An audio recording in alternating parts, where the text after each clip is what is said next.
Support for this and all the free content of Addressing Gettysburg is made possible by our patrons over at patreon.com/addressinggettysburg.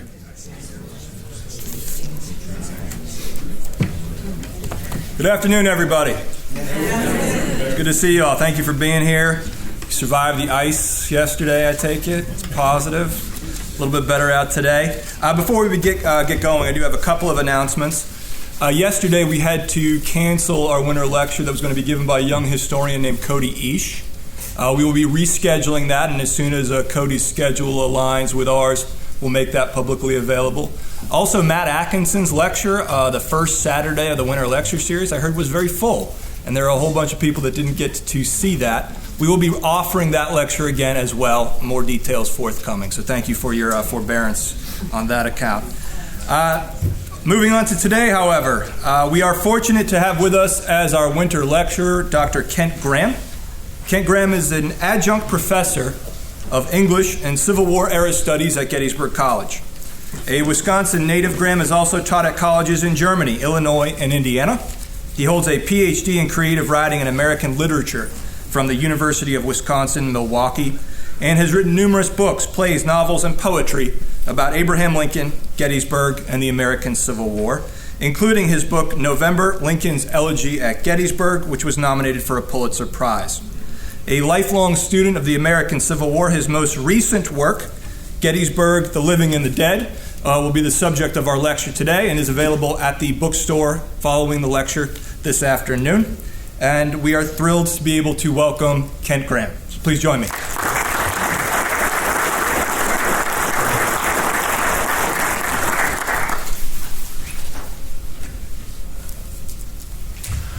Thank you. Thank you for coming.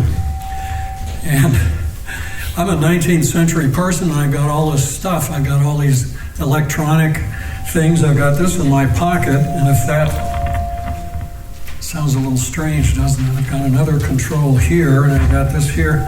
See, I was going to give you a demonstration. I made a New Year's resolution that I was going to learn to moonwalk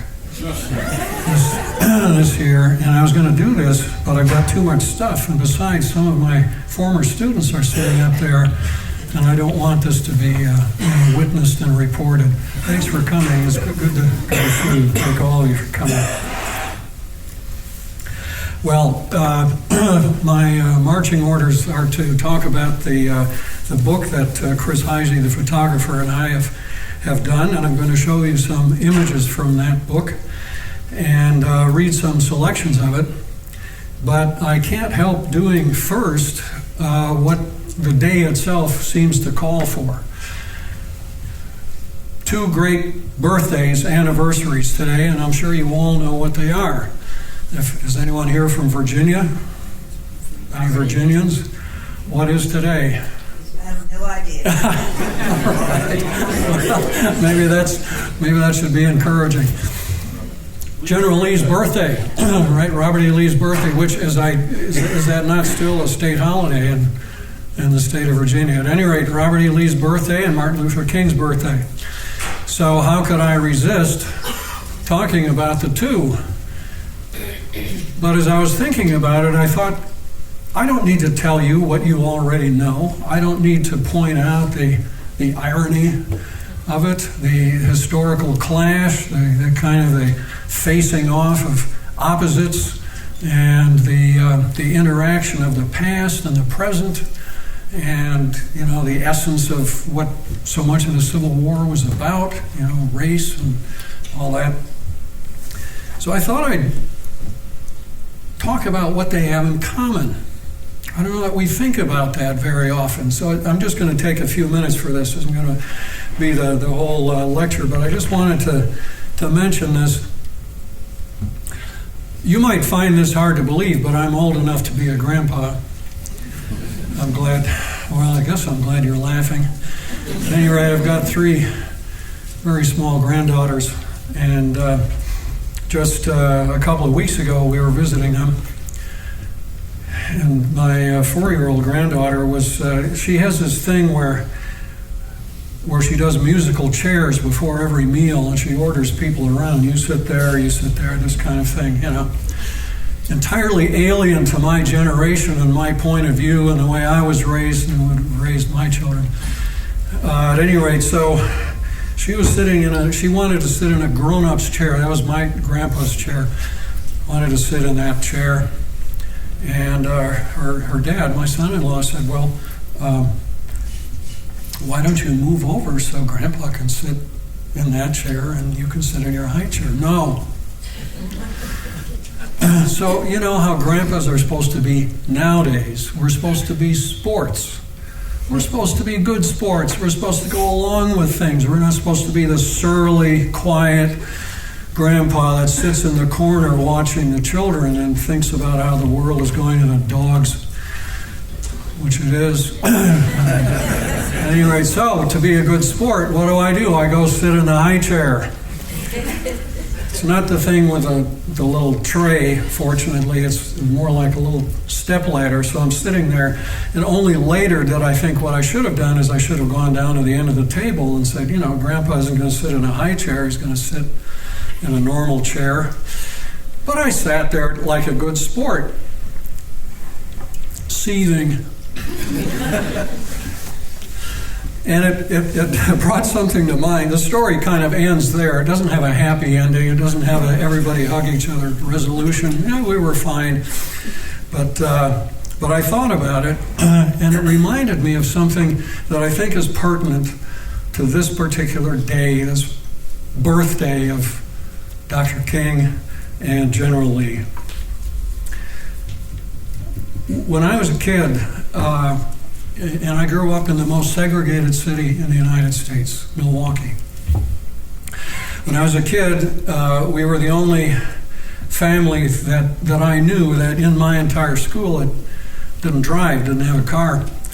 So we always used to take the bus. My dad's office was downtown, and we lived in a suburb of the city, and it was a trip that took about an hour or so, 2 different buses transferred, and we went right through the inner city of this most segregated city in the United States.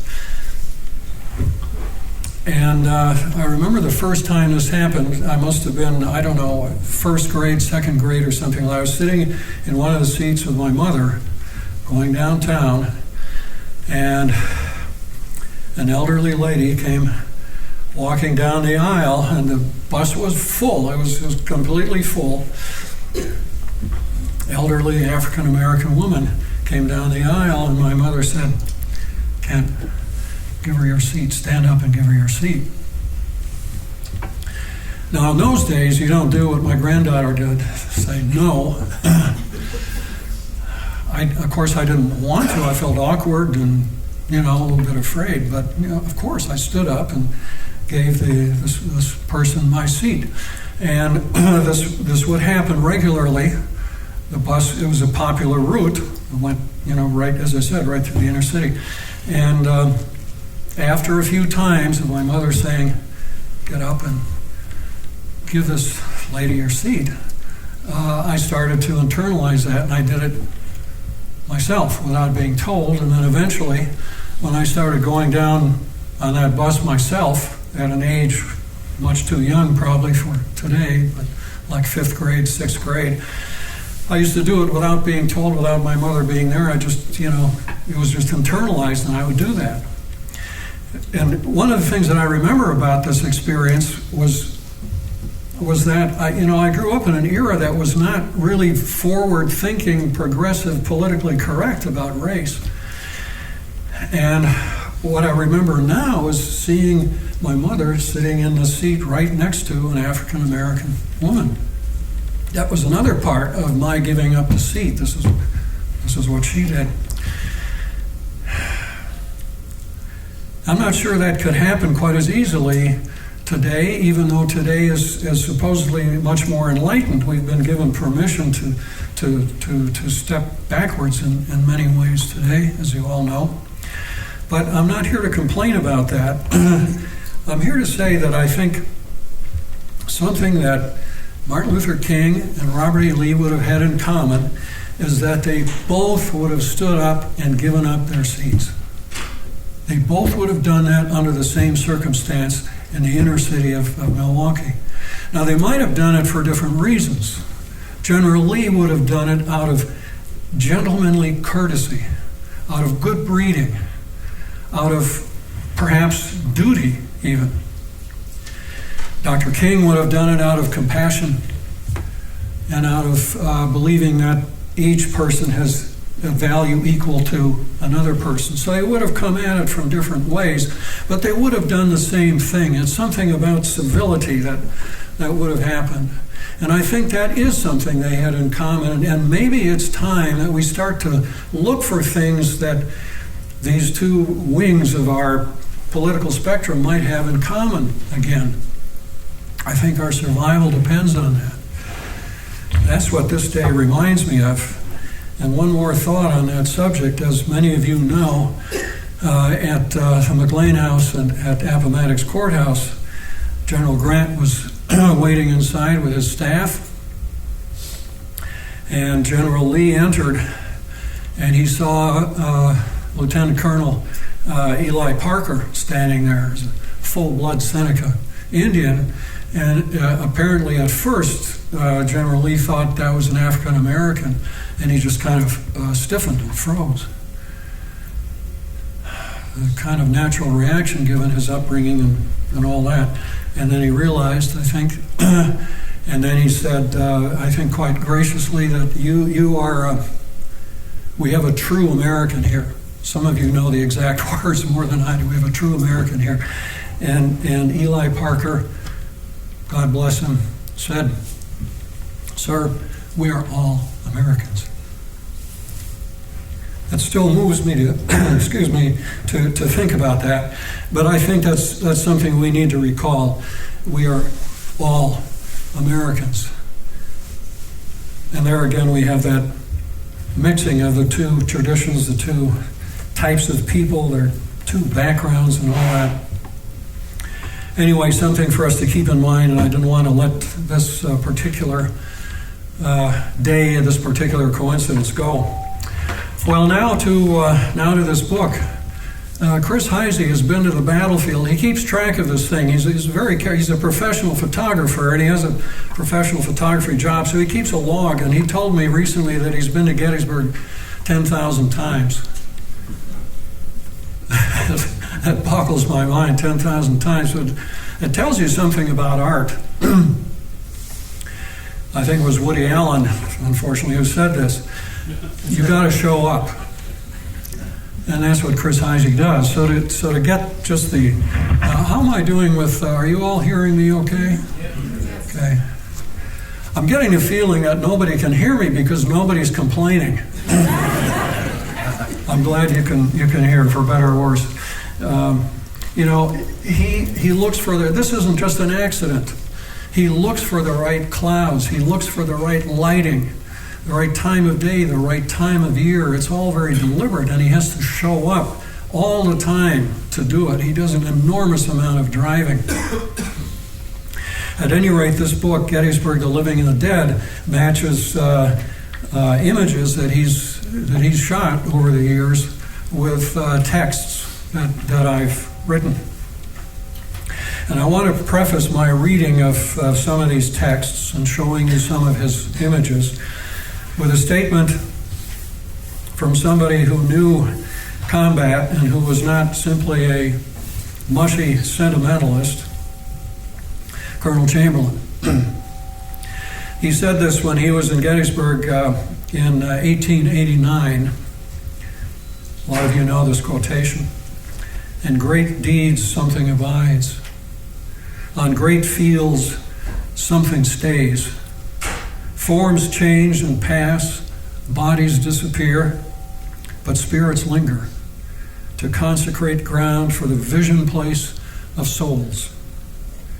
And reverent men and women from afar, and generations that know us not, and that we know not of, heart drawn to see where and by whom great things were suffered and done for them, shall come to this deathless field to ponder and dream. And lo, the shadow of a mighty presence shall wrap them in its bosom, and the power of the vision pass into their souls. What we've tried to do in this book is to bring that to you in whatever way we can. Now, let's see if this gizmo works. I'm going to point it. I hope I don't hit one of you instead. All right. The one image in this book that is not a Heisey photograph but is a historic image is this one. And this forms the prologue to the book. And I should say now that about half of the voices in this book are contemporary or living voices, living people, and half of them are, let's call them, ghostly voices. And we'll say that without having to be literal about it. I'm not saying that I necessarily heard ghosts speaking. I'm just saying that, at least as a literary device, these are ghostly voices. And the first one is a photographer who took this photograph in July of 1863. Oh yes, we shifted the body. And yes, we positioned him somewhat, turning his face toward the camera. We found a musket and propped it up against that wall, suggesting a story. Someone's, possibly his. It is conceivable that blood from his ears and nose meant concussion. A Federal gunner could have cut his fuse so that a shell exploded precisely overhead, killing our young man. The blunt facts are indeed that he was in the battle and that he is dead. But of course, we created a composition. What is art? Selection and arrangement. Photography is an art. A bloody face is only horrible. We didn't mean only to frame the grotesqueness of war. Our photograph, our portrait, was not of gore, was not even of him exactly. We meant to photograph his folks back home. Not their faces, but their love and grief. We tried to picture pathos and pity, the loss his mother felt, his sister felt, perhaps a young and hopeful wife waiting.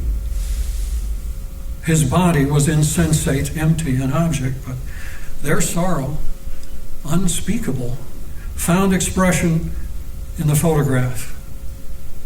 A young man, someone's darling, someone's child, childhood innocence recalled in that repose. That's what we meant. War is loss. War is families destroyed. Oh yes, no doubt, he was not innocent, and neither was his family. Could be he was the sharpshooter who murdered Hazlitt and Weed, and Southern women were the backbone of the war. The rage of battle was partly their rage. None of us is innocent. But somewhere beside our murderousness, does there not flutter the better angel of our nature? Is there no light within? That is what we're after. Like all the portrait artists of the past, our medium is light. The medium of everything is light. Without art, it's all a hash of flesh and blood and gore. Our photograph shows nothing of the stench. Can you imagine what the odor was the day we photographed that boy? Horses and men unburied, flies and brazen billions. We vomited what little food we ate. Decay everywhere. We're dying now. Even Vermeer was forced to catch his light between the sausage and the privy, the rank sweat of a summer afternoon thickening the musty air in his studio. In the midst of life, we are in death, the old saying goes. But also, in the midst of death, there's life. And so we bear its light. We make visible the invisible. It's all murder. Creation feeds upon creation. Flesh devours flesh, and the wise die, as Solomon wrote, no better than the fool. And yet, isn't there something else? Something essential that is ordinarily unseen? It's all here on this battlefield. Cruelty and courage, senseless death and higher purpose, horror and nobility, the flesh and the spirit. Battle is life compacted. One little bit of light enters the camera, the eye, illuminates the dark, illuminates the imprisoned soul, and the blind see.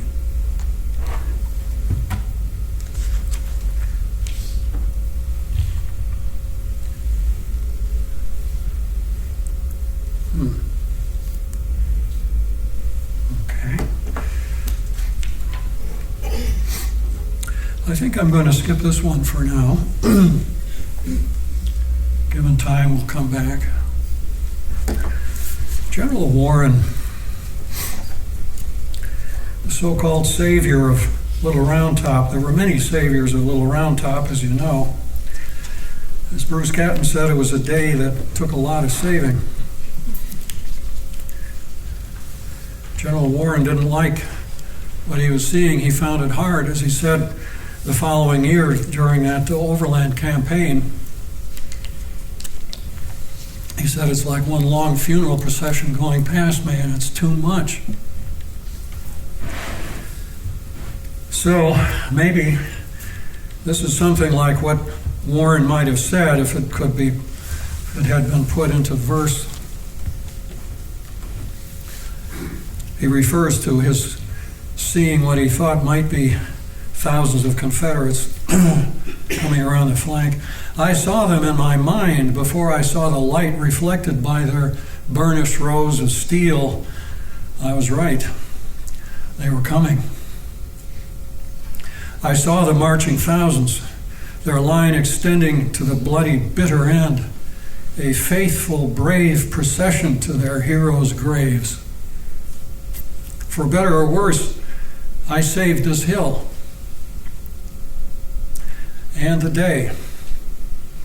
A battlefield becomes a vision place of souls by making souls of men, by desolating homes, by feeding the beast meat. The New Jerusalem is built of stones inscribed with names and regiments.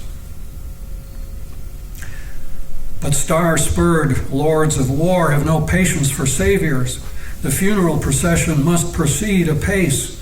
The wilderness and Cold Harbor are what I saved when I saved this hill.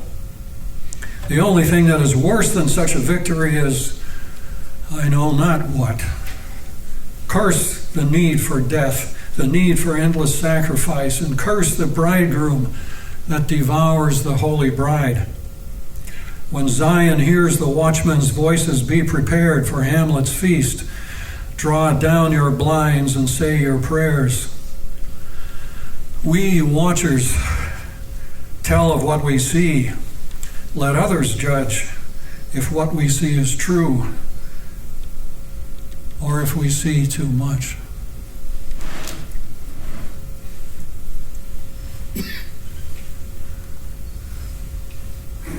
For some reason it keeps wanting to go back. An inherently conservative device.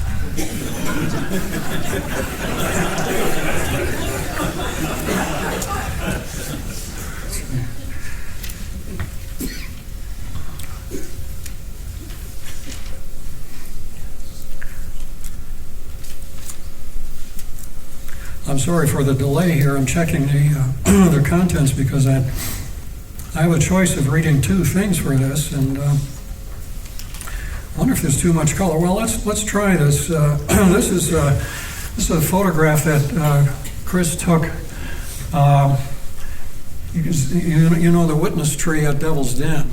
So this is the witness tree in probably December And it was cold. I remember him telling me how cold it was. And he went there and he opened his camera and he sat there for hours while the star trails went around the North Pole and froze his wallet or something. I think right there. Let me find a... Okay, this is the one piece called Night at Devil's Den. This was spoken by a soldier who was in that New York regiment. This is another ghostly voice. They all have different points of view, and I trust that you understand these are not all expressing my point of view. I try to let the person say his or her part, without imposing something on that person. It might sound crazy, and how do you do that? Don't you just make this up? Well, it's not quite like that. At any rate, Night at Devil's Den. What fools we are. Of all God's creations, we alone behave lower than what we know. I was in the 124th New York when it charged to save Smith's Battery. Right there. Those guns you see, not 20 yards from where you stand beneath this agonizing witness tree, which on the day I died here was only one of several slender youngsters attempting life among these giant rocks. See how it reaches now with crooked arms, imploring heaven, asking why? A widow on her hard, gnarled knees, racked with painful age, uncomprehendingly reaching toward God with withered arms, dry hands like the last leaves of an unredeemed December. Look up, there's Polaris, the cold and pure North Star, which flickers heaven blue and cobalt, high at the center of all its circling stars. There glides fierce Arcturus with his sons, and the drinking gourd so many trembling slaves pursued, directing them to freedom, as certain a beacon as heaven is sure, above us fools, above our mad, distracted earth. Those 7 stars that circle it, the 7 stars that point, the Ursa Major and Minor of rapt astronomers, are your poor eyes able to discern their jewel-clear colors? Unfurl the colors in your mind, watcher. I see many glittering hues of blue, our true uniform, attended by greenish white, by topaz, yellows pale and deep, brilliant white, pale emerald, and by the aging flames of red stars swollen out with burning through the silent eons. All whiteness and children of the artistry of God. But here below that 2nd of July, we raged like rabid wolves. We who knew the universe contemplated the stars while lying on the grass in summer, watching for shooting stars. See one there, shooting each other's bodies made of particles descended from the stars. Starlight incarnate. Smith's Battery there, the 4 crews stood close against their hot tubes and shouted huzzahs, shouted, "Give 'em hell," as we swept between the guns and charged down the slope in front, down that triangular field into the faces of Texans and Georgians coming up like furies, yelling, cursing.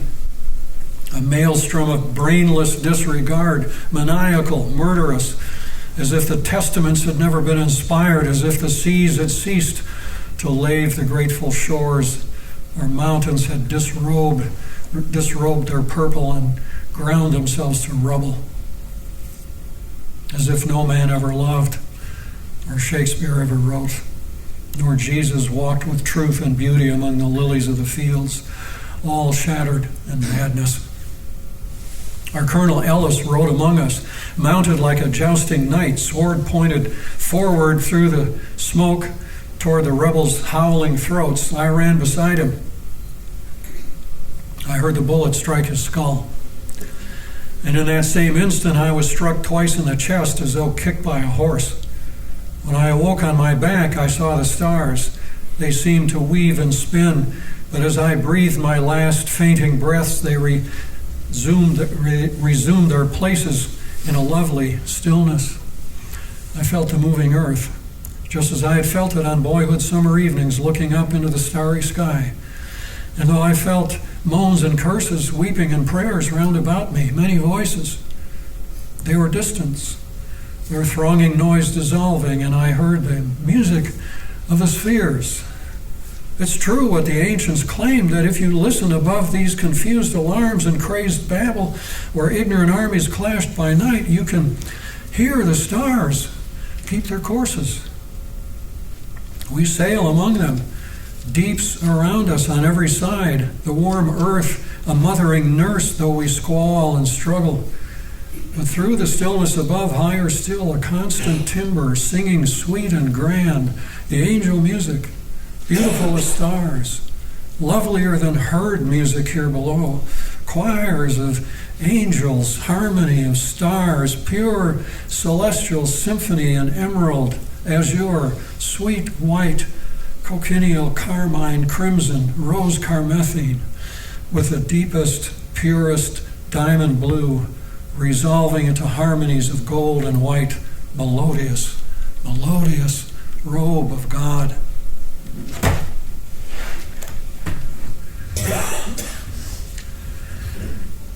Now, I don't want to make any insinuations concerning the age of any of you here, but when I said carmine, crimson, and rose carmethine, how many of you thought Donovan?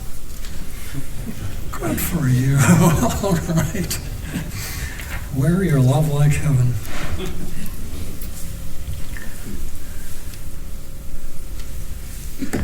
This is a short one called Bluebird, but I think I'm going to read a one that isn't written to match it instead. It's called Heaven. It's fairly short, and this is the voice of a mother, as many mothers did, when they got the report that their son had been wounded and was in Letterman Hospital. They got on a train and came to Gettysburg. This is the voice of one of them.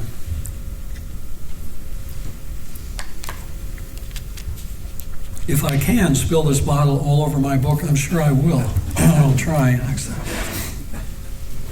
This is called Heaven. I found him here, my boy, in Letterman, the hospital just east of town, shot through both lungs just after they covered him up. There was nothing I could do for him then. I held the white hand a while, wouldn't you? Wouldn't you have prayed that the bitter cup could pass from him, that he'd come back to us? I prayed all of that. My mind was confused. Finally, I walked outside and I thought, if God came down to earth, what would he do? Would he banish pain? Would he stop the wars? Or would he wipe his neck and say, it's hot, and stand there in his faded coat of blue beside the pearly, evanescent door?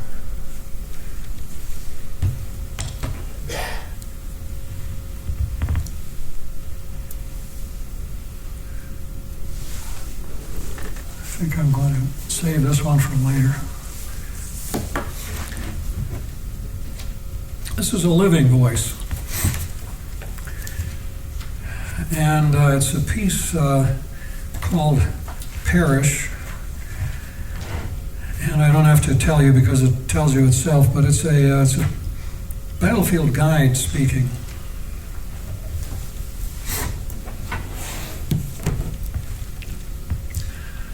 My most embarrassing moment out here, that's an easy one, though I'm not particularly interested in relating what it was. Oh, hell, at my age, what difference does it make? Why not? I'll tell you. It happened just up ahead there, as a matter of fact, by the first Minnesota monument. We're walking that way anyhow. You'd think in 40-plus years of tour guiding, a lot of awful things would have transpired. But in actual fact, There haven't been that many. Oh, sure, I committed my share of factual blunders early on, fell on my ass a couple of times, things like that. So I'm sure you know enough about the 1st Minnesota. In service since first Bull Run, went in here with 330 men and lost 224, 68%.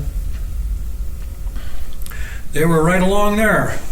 No other infantry units at hand, and 3 regiments of Wilcox's Alabama Brigade advancing down toward that swale in front of us. Those figures, by the way, are from regimental strengths and losses. The former chief historian here in his book on the second day gives a lower present for duty figure and therefore a higher percentage loss, 82%. Either way, the 1st Minnesota suffered some of the highest casualty rates of any Union regiment during the whole war. It hardly matters to split hairs when 4 out of 5 of your men are shot. General Hancock needs 5 or 10 minutes for reinforcements to plug the center of the Union line. So he points to the flag of Wilcox's lead regiment in a voice everyone can hear. He shouts, "Take that flag!" Colonel Colville, one of the few who survived the charge, wrote later that every man in the regiment knew what the order meant. Suicide. But not one soldier hesitated. They fixed bayonets and bought Hancock his time at an enormous cost. Bruce Catton said that July 2nd was a day that took a lot of saving. The 1st Minnesota were some of the saviors. Because of them, government of the people, by the people, for the people shall not perish from the earth, or at least not quite yet. But here I am talking as though I'm doing a tour. Habit, bad habit. My apologies. But I identify with Hancock having to give that order. Sometimes a man's got to do what a man's got to do. And if there ever was a man on this battlefield, it was Winfield Scott Hancock. I taught shop and coached football for 40 years, and I know what it's like to shout orders to young people who don't want to obey them. I can only begin to imagine what force it takes to order men to charge to their death. I think it wasn't that the Minnesotans were more valorous than other soldiers. It was that big man with a thunderous voice standing in his stirrups shouting, "Take that flag!" He must have been something when he issued orders. He made men of those boys. So when I meet this couple at the guide building a few years ago, the first thing I notice is their license plate, Minnesota. They're young people, late 20s, nice looking. He's in jeans and a t-shirt, and she's in jeans and a sleeveless. They're both wearing what we used to call tennies, Keds, back in the 50s. Low-cut canvas shoes, real light and thin. What I notice is what I'd have to call smoothness. I mean, of their faces, the way they shook hands with me, the way they walked, balance, like they were Native Americans. Ramrod straight, but not stiff, smooth. They weren't Indians. He was blue-eyed and so was she. Real Minnesotans, I suppose. They're polite, soft-spoken.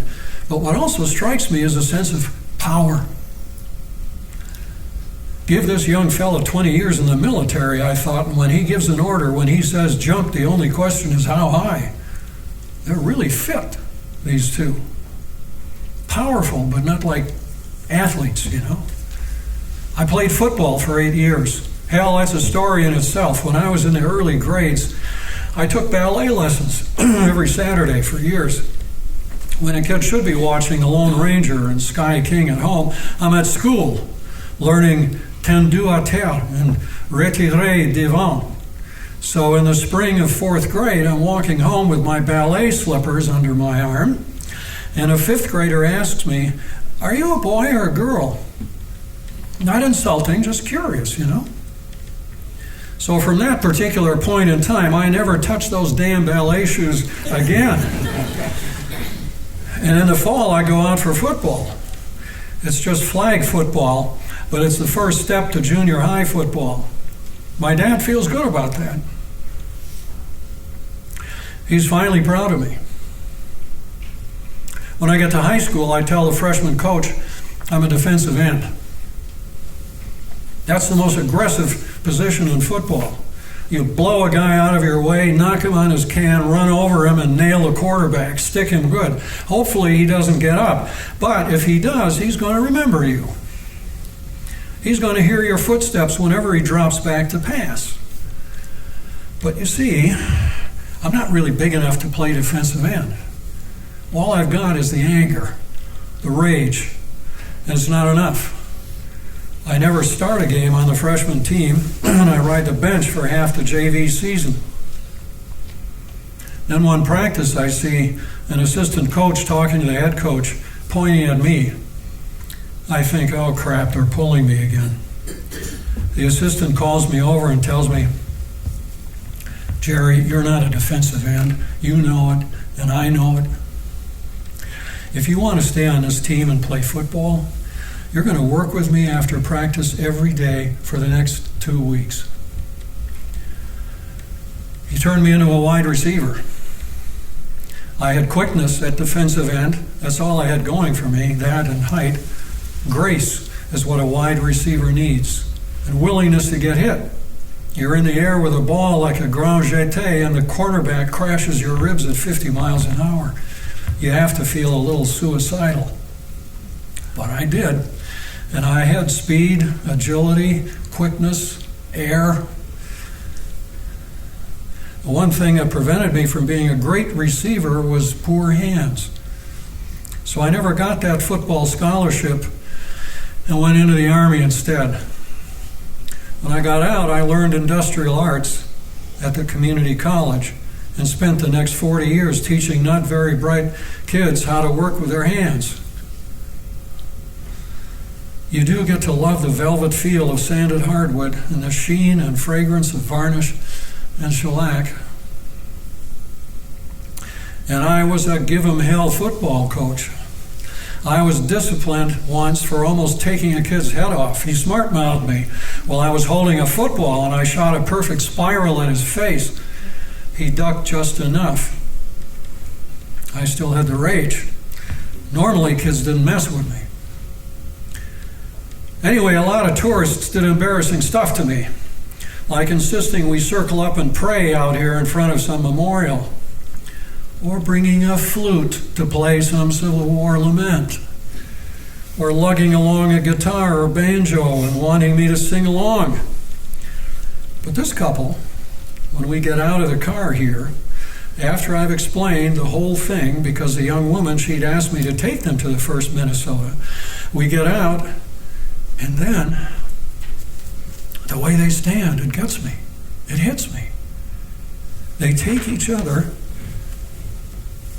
by both hands, a perfect enfance, and I get this chill,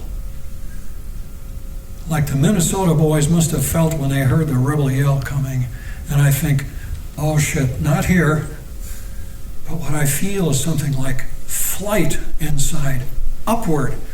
They do a pas de cheval, and then a dégagé, and then into such a lovely, airy pas de deux that without any idea what is wrong with me, I burst into tears. I just stand out here and bawl. An old bull-necked guy with a steel-gray crew cut out here bawling. I was a forceful guy. I played hell with my first marriage, and I don't have the greatest relationship with my boys, though it's gotten better lately. What I'm saying is that this couple, they walk back toward me, and she lays a hand on my shoulder, and she says, "You understand." I didn't think I understood shit. As far as I knew, I had just stood there like a grade schooler blubbering. I can still feel her hand. I suppose they were with the Minnesota Ballet or St. Paul Ballet or whatever they got up there. he put his hand on my shoulder too as I got in behind the wheel, and he said, "Thank you." I still don't think I understand what all that was about. But ever since, I can't come past this monument with a Minnesota soldier up there flying forward. Can't come here without tearing up a little, as you can see. Maybe that boy up there was one of those who perished. A lot of boys perished.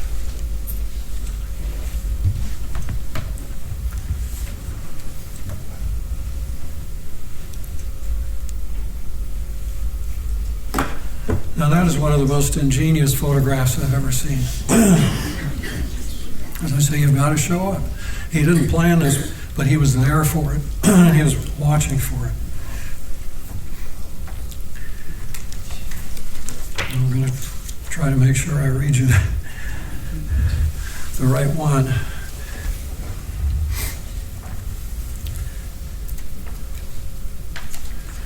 It's called Stars and Bars.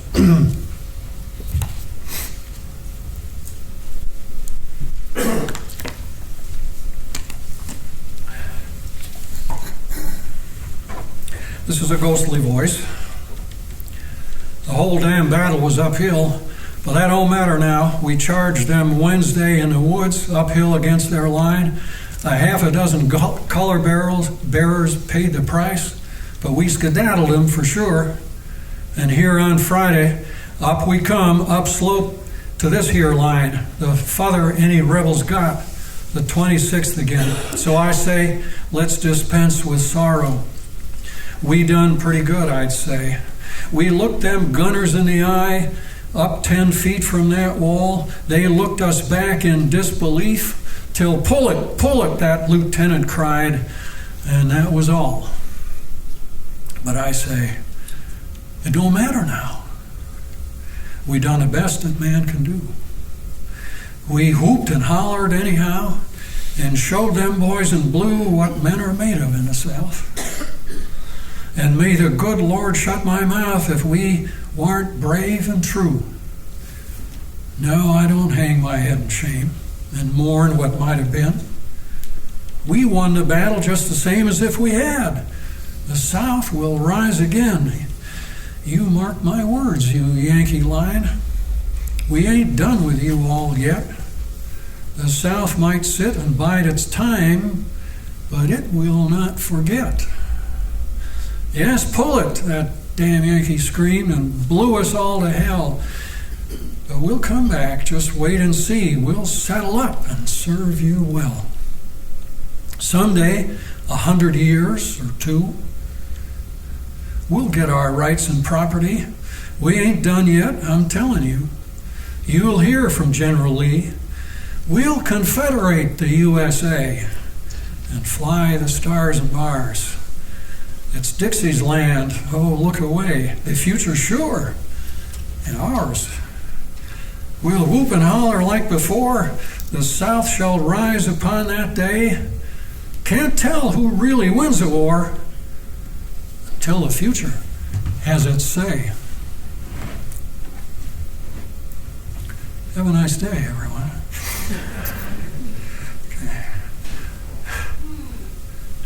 This one, I'm not going to read you one here, I just wanted to show you this. He took this on New Year's Day one year, and that's a shadow being cast on the Bryan's barn on Cemetery Hill. This is General Wells.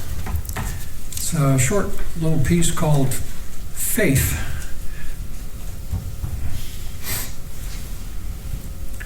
When I looked at this photograph, I thought that just says faith. If I've ever seen a picture of faith, that's it. So it's General Wells speaking. I told my boys, we are the stuff of dreams. We are the muscle of the Republic, the blood and guts of justice. We are the flesh and bone of liberty. My men, we are the army of the free. We are the breath and sinews of the Lord. If blood's required, then it's for us to bleed. We are the grapes of wrath, his terrible swift sword. We are the evidence of things unseen. We are hope's substance. So let them see our faith. For what is faith but hope believed? Up, men, and fight, that right may live. Look ye to the stars and stripes unfurled. The gates of hell shall not prevail. So give them hell, commit the sins that save the world.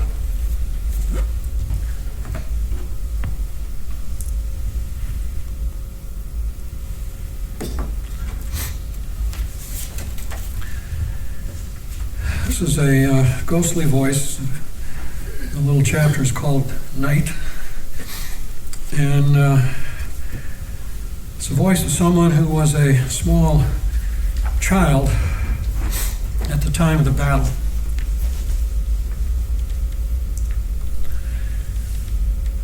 Night. There were no stars. The sky was heavy, and there dropped a little rain from time to time. The ground, already wet with rain and blood, could soak no more, so rivulets rang here and there in the fields, rivulets swollen like maggots. You heard and felt the heavy rolling of the rebel army pulling out. All night, they left their dead. Tomorrow, all our own dead would be buried by their comrades, and it would be too late. My mother held the lantern, looking at the men whose faces were turned up. The ones turned down, I had to roll. I cried the whole time, but she didn't seem to notice. The soldiers in the fields who'd lain upon their backs since Wednesday looked like swollen Africans. The sun had burned them black. The ones whose eyes were open frightened me. The whites stood out so hideously, but Mother said they were all dead. The living ones were in the barn or had been carried to the seminary. What are we looking for? I asked, as any child would ask, but Mother didn't answer, only walked on, bending, with a lantern shining on the trampled hay. Then she would light upon a body and would look. Who are we looking for? I begged. Not who, but what? She said, concentrating on the little spread of light ahead of her. Why must we come out here tonight? I asked that too. She didn't answer, and I think she couldn't. 3 days down cellar had unhinged her mind. I know that now. But I was more afraid of her that night than anything else, except a rebel officer who left the pike and walked his big horse over toward us. My compliments, he said, a tall, high figure in the dark. His hat was black, his beard looked black against his cold, dark slicker. The stirrups gleamed a little from the lantern, and the horse showed its yellow teeth, chewing the bits. It threw its head from side to side and tossed, but stood still while Mother's lantern cast its drippy light. Our clothes were sticking to us in the warmth and drizzle. We weren't the only ones out there. Squares and shafts of light spread from the barn and outbuildings where doctors worked. Excuse me. Pale shirts of attendants moved slowly like dull moths.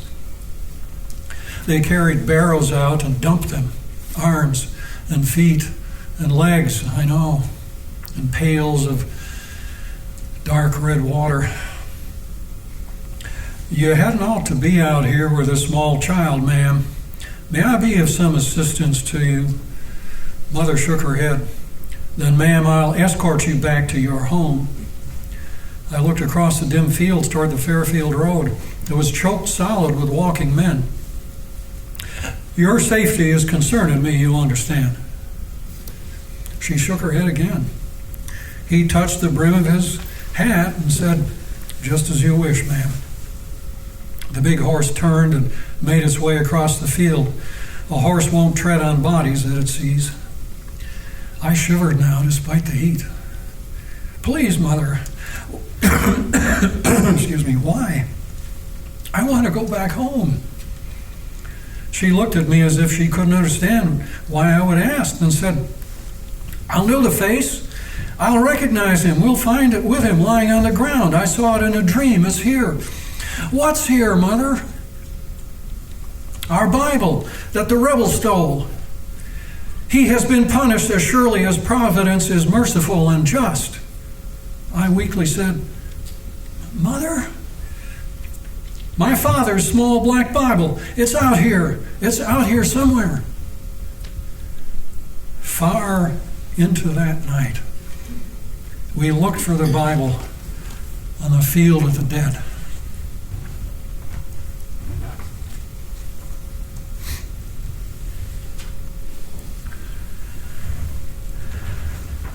It's a remarkable picture of statue of Abraham Lincoln that's on the college campus in front of the admissions office. And I had meant to read you lots of pieces about this one, but I don't think we're going to have time, so I'm going to skip to one of the last couple here. Not that one. This one.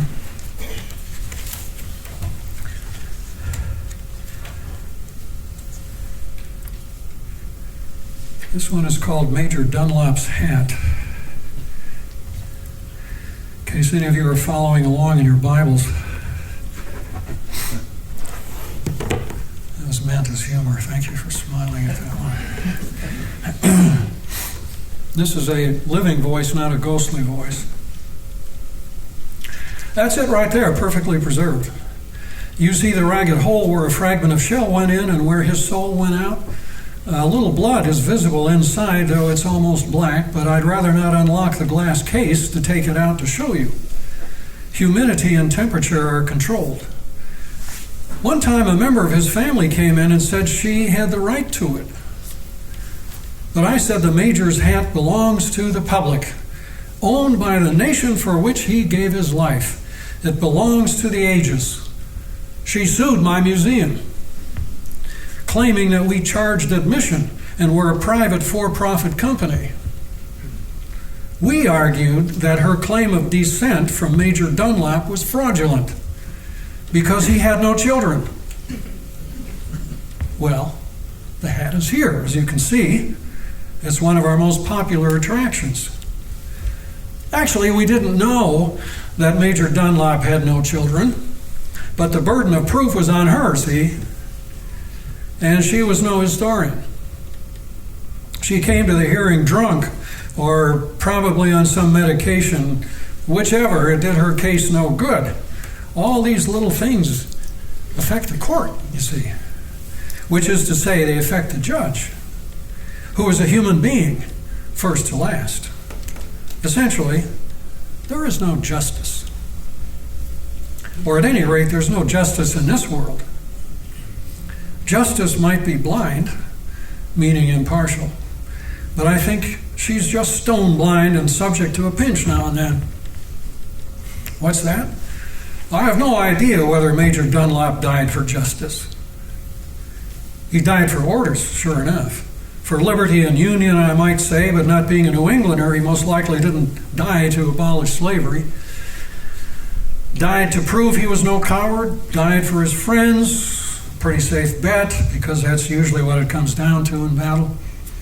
But as to some abstraction, justice or what have you, one's best not speculating is how I view it. We load on these poor 19th century people a lot of our own ideas, our own hopes and wishes. Yes, I mentioned Major Dunlop's soul. Does that surprise you? Because you think I have none myself? I'll pass on feeling insulted because I think the question is a fair one. I mean, the question you implied, whether we have souls. I sense your assumption is that we do. But I ask you what it is. If Major Dunlop is somewhere now, alive and well, it's not as Major Dunlop. Maybe a luminescent orb. Some eerie floating thing the ghost hunters claim to see. or he has re-entered earthly life as a plumber in Detroit or a rickshaw driver in Calcutta with no thought of Major Charles Dunlop in his head. Who is he then? Maybe he's a Civil War buff like you. Or, say, maybe he's me. Now that would be justice. But if there's justice, who's holding the scales? And who's putting a thumb on one of the plates? Let's say the major died for justice. For what? Where's the justice for which the major so nobly died? Do we have it? So he died for nothing. If he died for justice, which, if I remember my high school algebra, means justice is nothing. I mean as a thing in itself. Maybe as fairness, whatever that is. He died basically for people like me to figure out what justice is. He died, and I'm left holding his hand. What does that mean? Well, it means that he handed the whole ball of wax to me. Justice is what I say it is. I decide. I am we the people. And I'm the judge and jury, not someone else. Not a king or a duke or a dictator. I'm basically corrupt. I'll grant you that. And I'm ignorant. The only person less qualified to govern me is someone else. Died for justice. Well, he died for me. That's what I mean when I say I'm holding his hand. And I'm not letting go.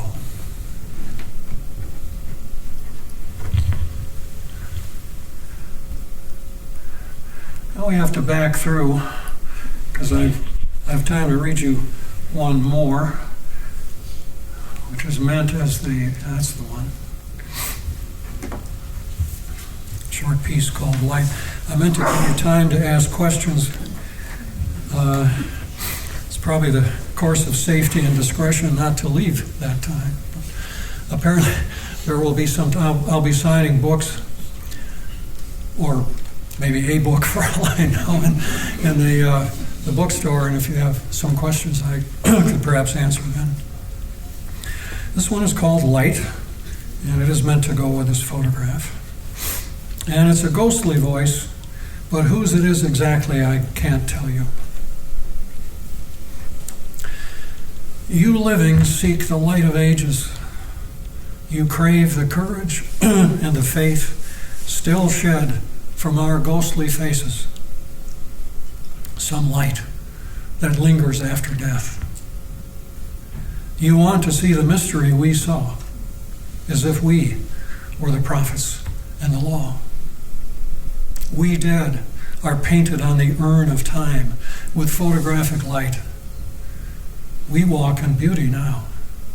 We burned with what each other thought was right. For truths our armies thought eternal then. We stand above our passions, marble men, whose light is everywhere you look. Our marching songs, soft pipes still play. Our letters are a living book, illumined by eternal day. Our sacrifice begins again each spring by nature's art, holy in everything, and careful to the smallest death. Don't hallow us. There still remains for you some work to do, to bless. Some flickering day to be saved, a battle to be fought, faith put to test before you find your comfort and your rest. There is a vision to be seen, and there is music to be heard, but there are other newer fields where gleams the terrible swift sword. We fought our fight for you, and now you stand under the one whose light is in your hands.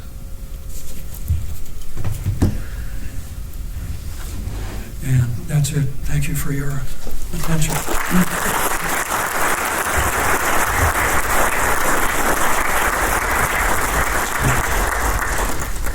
Again, folks, thank you so much for coming. And as a reminder, Dr. Gramm will be signing his book in the museum bookstore. So drive safe. See you next weekend.